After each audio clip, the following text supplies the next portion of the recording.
All right, now we have more than enough data. All right, we did all this, but we're gonna redo it. The camera didn't record, or the phone didn't record. So let's backtrack. So let's say somebody has a bilateral positive adduction drop test.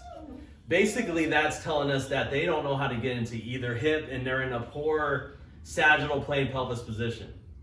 This drill right here puts huge emphasis on hamstrings influencing the pelvis. So let's go ahead and get after it. So what we're gonna do here is I want Monique to imagine that there's eggshells under her feet and she's just applying enough pressure to barely crack the eggshells, not tons of pressure. So this is where you'll run into trouble with people. They'll tend to drive with extension of a knee versus flexion of a knee, and then you'll see them slide up the table.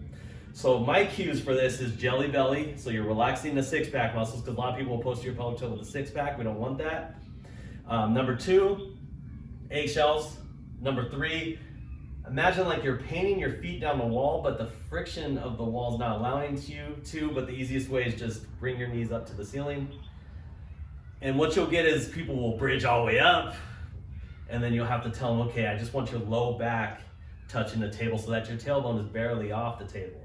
Now we got a pelvic floor lined up with a respiratory diaphragm. So we kind of hang out here, having them breathe. Sometimes this right here can take 20 minutes, just getting them the sense, do you feel the tension in your hamstrings? I have them touch it, because sometimes some of these folks are so, especially our patho PCs, are so disconnected from their actual muscles that they'll be like, oh, is it on? And you'll be like, oh, it is. And it's kind of amazing. And that's like part of the journey with PRI, is just sensing the muscle groups, because if you can't sense it, you can't train it. And that's our goal with what we're doing here. We got to sense so we can train. Okay, once she has that, then she's then going to take the right hand and reach. The goal of the reach is mainly to drive the rib cage on the left down, but technically it's the rib cage going down that causes the arm to reach. So go ahead and inhale through the nose, exhale, and as you're exhaling, the rib cage is going down on the left with the hand for haptic cue feedback on the rib cage, down towards the table, down towards the pelvis, anchor. Take your next breath without losing that position that you set the rib cage in. And remember, pursed lip exhale. So it's a little bit of a back pressure to drive even more tension into the abdominals. We want like a good 6 to 8 second exhale with a 3 to 5 second pause. This is to allow for the diaphragm to reset into its next position, to ascend back up. And it's also allow your body's mechanoreceptors in these areas to allow it to kind of give the afferent input back to the brain of this new position that your body's in. For some folks, they've never experienced compression on one side and expansion on the other, so they have to kind of hang out here and feel it.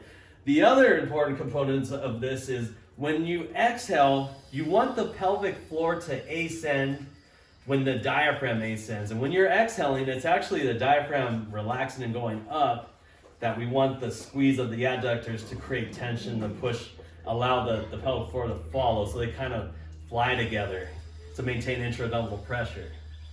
And that's where this towel roll comes in. It allows you to squeeze on the exhale, relax a little bit of the squeeze on the inhale, and then from there. So always end on an inhale. Now we can add complexity to this position. So far we allowed this person to feel what both sides feel like to get the hamstrings on. We allowed them to feel what it feels like to get a rib cage down and tie it with breathing. So now let's get the pelvis to walk. So when we actually walk, it's the alternation of external rotation position on the swing leg and internal rotation position on the stance side. So that's where we can play again. So go ahead and slight press, lift the buttocks up a little bit, or knees up the ceiling. Hamstrings are on, jelly belly again. Now let's go ahead and arms at the side. Let's do an inhale, and let's compress both ribs down with that exhale, and then pause here. Now we're gonna time the inhale with stance phase on the left. So go ahead, inhale, pull this down, and you reach up here. So now you see her relative position of her left femur is now internal rotation. Relative position of the right femur is external rotation. So she's in left stance, right swing in the pelvis, and then as she inhales, she switches. So now this is just a good drill to kind of get a person sensing and ultimately kind of mastering rotation of a pelvis with fixed legs. Most of us do our stretches with like external rotation in an open chain position. This, you're training the range of motion in a closed chain position. And if she really cinches down and tries to pull this hip deep into the socket and squeeze, she's mobilizing her posterior capsule. And also training the muscles, the adductor muscle groups in really approximated positions and deep ranges of motion, so that neurologically she learns how to hold on to these positions so that during the entire gait cycle, stance can be maintained until ready to alternate to the other side. So this is important for the client to master because this is going to be the building blocks for a lot of the other drills. Okay, go ahead and inhale and then relax. Okay, so we went from getting both hamstrings to help support a pelvis and sagittally get it back under a person. Number 2, we taught them how to then alternate within that position, getting deep into internal rotation mainly with some external rotation. Now, remember that drill where you had the one leg come off the wall? I'll show you.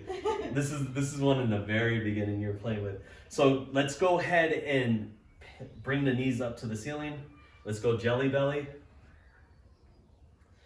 Okay, and let's let the buttocks down a little bit so you're not too much posterior pelvic tilted. A little bit more down. A little bit more down. Right there. Okay, now let's relax the shoulders and let the neck up. Oh yeah, this is what we mentioned in the previous one that didn't get into this one. This is in addition to the hamstrings being the primary focus of this position, this drill, this position that this drill uses, it's also inhibitory for the neck. Like people that overuse their necks, this is a good way to train them to let go of their necks with breathing and with everything they do. So having maybe a little towel roll for those folks that are really overactive in their neck, roll up a little towel and place it under so that they maintain that kind of like, I always think of it like CPR position, let the chin up slightly to clear the airway. Okay, now that we got that cleared, I want you to get into left stance. So you're gonna pull this guy in. So now this guy's in stance.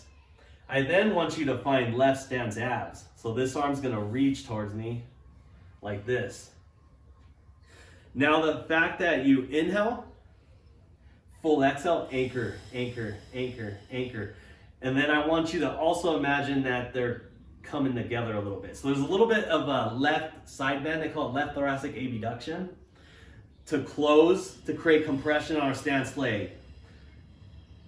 Paying attention to overactive neck. Now, go ahead and take this off the wall. Now the right side is in swing, the left side is in stance. We got references of left abs with a left adductor with a left hamstring. And then we got the right swing muscles, which is all the extensors, the rectus muscle, the rectus femoris, is on sartorius. And this is a way to take people into deeper water. You're walking them, basically, our goal is to get them upright and standing, holding on to these references that they set. On this next exhale, exhale, exhale, anchored, anchored, anchored, anchored, squeeze. Go ahead, inhale, and then rest. So now you took them from working on getting bilateral control to alternation of just feeling what it feels like to alternate to now let's set it and then load it in the sense of the leg coming off. As soon as this leg straightens, hamstrings on this side's on fire. And that's where we can get creative too. Like go ahead and set up again like you were.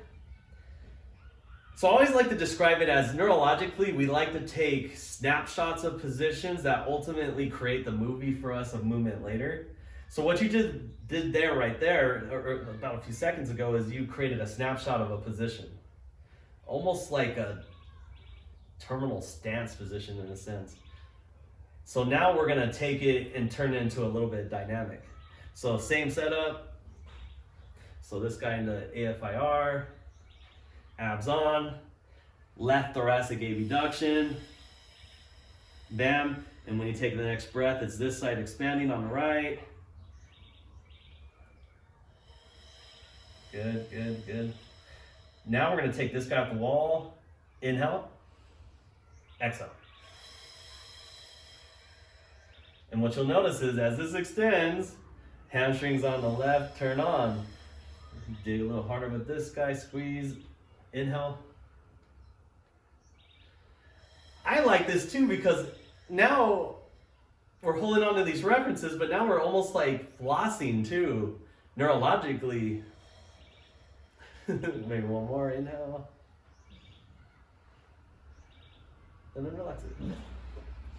So this just get your wheels turning. We do have the non-manual technique, was it the exercise database? But if you take the principles of what we're trying to do, you could create a lot of different drills. See what we just did that here. It's like, now it's almost like alternation. We do want to focus on the left side a little bit more so, but then it's almost like maybe 5 reps of doing this side and then have the person switch into stance on the right and then do 5 reps of the left straightening and that kind of stuff. But the main thing is getting them to sense and feel and hold on to these references, these reference muscles. Cool. I'm trying to think of anything else in this position that I like to use. There is a glute max. Let's stop the recording then.